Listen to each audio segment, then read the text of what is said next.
फिर से हाजिर आपका दोस्त और आपकी जान अंकित मदान एक नई कहानी के साथ। कहानी का शीर्षक है सिद्ध पुरुष और उसका जिन।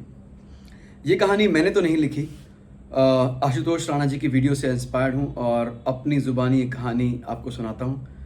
आशा करता हूँ, उम्मीद करता हूँ आपको पसंद आएगी। तो कुछ हजार वर्ष पहले फकौली गांव में एक सिद्ध पुरुष रहते थे। बहुत ही ध्यानी, अच्छे विचारों का अभ्यास करने वाले और लोक कल्याण के कार्यों में हमेशा आगे रहने वाले इंसान थे। अपने घर के काम जितने भी थे वो करने के बाद लोगों का भला भी बहुत किया करते थे। जैसे कि किसी की धन से मदद कर देनी, किसी की श्रम से मदद कर देनी, कोई परेशान है तो उसको कोई सलाह दे देनी, या फिर किसी का कोई काम रुका तो निकाल देना। साधन संसाधन जो कुछ बन पड़ सकता था वो सिद्ध पुरुष दूसरों के लिए किया करते थे, इसलिए वो बहुत फेमस, बहुत प्रसिद्ध भी थे। शाम को तकरीबन 1-8 घंटा बैठते, लोग उनसे मिलने आते। अगर किसी को कोई परेशानी है या फिर कोई राय लेना चाहता है तो वो उनसे खुले मन से अपना बात करता और सिद्ध पुरुष जी उन्हीं को राय देते, या कोई परेशानी होती तो उसका समाधान देते थे। तो उनके कुछ शिष्य भी थे जिनमें से एक चीनू उनको बहुत ज़्यादा प्रिय था। उनका वो बिल्कुल फेवरेट शिष्य टाइप था। इसके अलावा सिद्ध पुरुष के पास एक जिन भी था जो उन्होंने अपने भी गुरु से प्राप्त किया था, और शायद ये उनके किसी गुरु ने उनको दिया होगा। तो ऐसे उनके पास एक जिन था जो उनकी सारी बात मानता था और वो दुनिया में कोई भी कार्य कर सकता था। सिद्ध पुरुष अगर जिन की जरूरत पड़ती तो वो उनसे ऐसे कार्य भी करवाते थे जो वो उनसे नहीं कर सकते थे।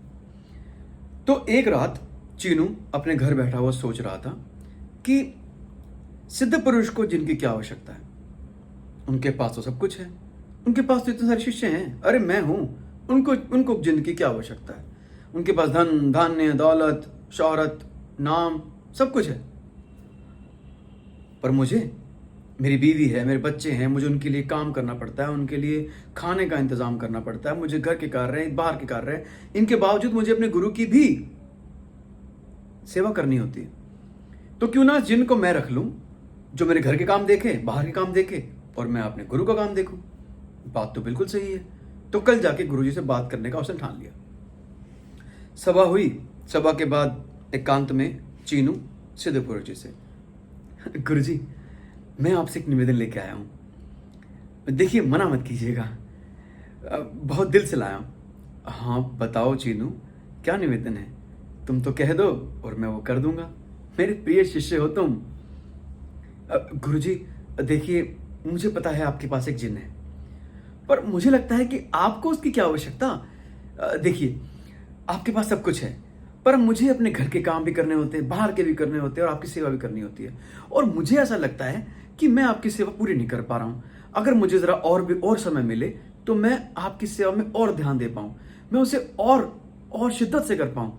देखिए गुरुजी, मुझे गलानी और इस गिल्टी से बचाइए, मुझे इस गुरुद्रोह से बचाइए, कृपया करिए गुरुजी, मुझे वो जिन दे दीजिए।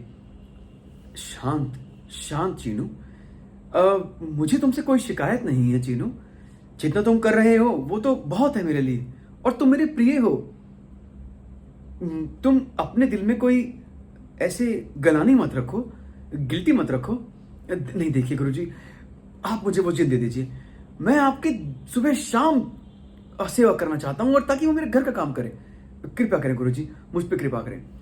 अच्छा ठीक है चीनू, अगर तुम इतना ही उसे शिद्दत से पाना चाहते हो तो मैं तुम्हें वो जिन देता हूं, पर ध्यान रहे वो जिन पाना आसान हो सकता है, लेकिन उसे संभालना बहुत मुश्किल है।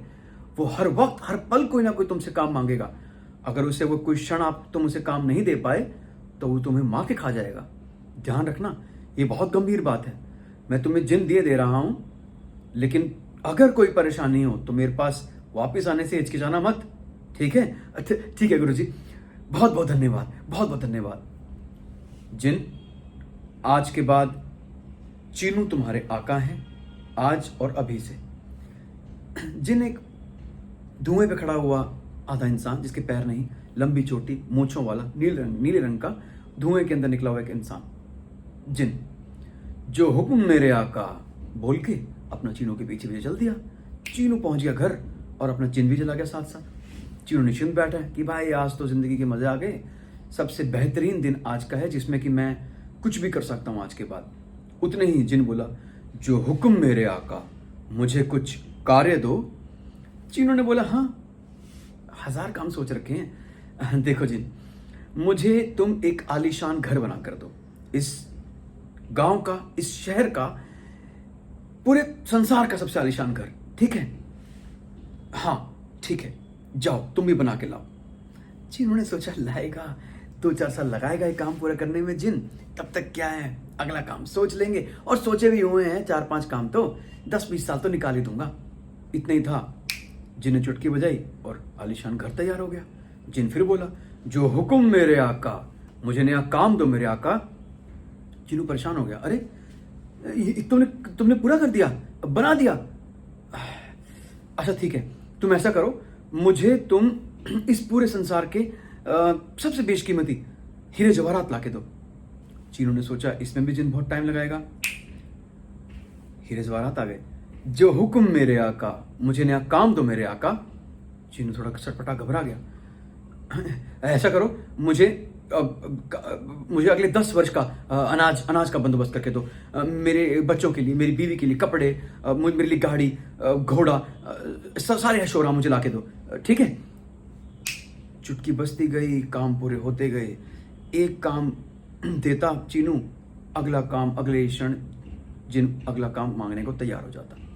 ऐसे करते करते बहुत टाइम बाद चीनू सुन्न हो गया, उसका दिमाग काम नहीं कर रहा है कि अब मेरे पास कोई काम देने के लिए है ही नहीं। जो हुक्म मेरे आका, मुझे नया काम दो मेरे आका, नहीं तो मैं तुम्हें मार के खा जाऊंगा। तो जिनू बहुत घबरा गया, ना दिमाग काम कर रहा है ना कोई काम ध्यान में आ रहा है। वो वहां से भाग खड़ा हुआ, जिन उसके पीछे पीछे। चीनू ने सीधा जाके सिद्ध पुरुष के घर पे जाके उनके पैरों में लेट गया। त्राहिमाम गुरुजी, त्राहिमाम, मुझे बचाइए इस जिन से, ये मुझे खा जाएगा। मेरे पास इसे देने के लिए कोई काम नहीं है, मेरा दिमाग काम नहीं कर रहा है, मैं सुन हो गया हूं गुरुजी। इसने तो मेरे 10-20 साल के कार्य जो मैंने सोच रखे थे वो इसने कुछ मिनटों में, कुछ घंटों में निपटा दिए। मुझे माफ कीजिए गुरुजी, मैं समझ गया हूं, मैं इसे नहीं रख सकता। आप प्लीज अपना जिन अपने वापस ले लीजिए। जिन, आज के बाद सिद्ध पुरुष, अभी से सिद्ध पुरुष की तुम्हारे गुरुजी हैं, तुम्हारे आका हैं। गुरुजी आप प्लीज संभाल। शांत शांत शांत। कोई बात नहीं चीनू, मैं जानता था कि तुम इसे नहीं संभाल पाओगे, मगर कोई बात नहीं। जिन, जो हुक्म मेरे आका, मुझे कार्य दो मेरे आका।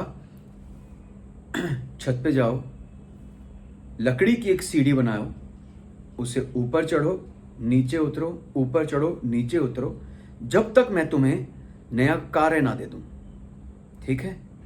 जाओ। जिन चला गया। हक्का बक्का हमारा चीनू गुरुजी को देखता रह गया। सिद्ध पुरुष ने उन्हें कहा, देखो चीनू, मैंने कहा था ना, जिन पाना बहुत आसान है, मगर उसे संभाल के रखना और उससे कार्य निकलवाना लोक कल्याण के लिए, जन कल्याण के लिए, दूसरों के भले के लिए बहुत मुश्किल है।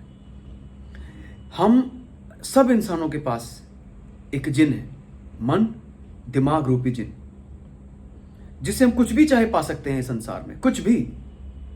लेकिन उसके लिए हमें अपने मन पर सिद्धि हासिल करनी होती है, उस पर काबू करना होता है। हमने अपने मन को पढ़ना होता है, क्योंकि खाली दिमाग शैतान का घर। अगर हम उसे कोई कार्य नहीं देंगे, उसे किसी सकारात्मक, किसी ऐसे कार्यों में जिसे हम करना चाहते हैं, जो हमारे जीवन का उद्देश्य है, अगर हमने उस पथ पर उसे कार्य नहीं करने दिए, तो वो खुद किसी भी विकारों में लग जाएगा। लोभ, मोह, क्रोध, हिंसा, कुछ भी हो सकता है। जैसे जिन अपने आका को मारकर खा जाता है, वैसे ही मन ऐसे कार्यों में उलझाकर इंसान का पतन कर देता है। तो ध्यान रहे, अपने मन को पढ़ो और उस पर काबू प्राप्त करो। Thank you, that's all from my side. आशा करता हूँ आपको ये कहानी पसंद आई होगी। Thank you for listening and मिलते हैं नई कहानी के साथ।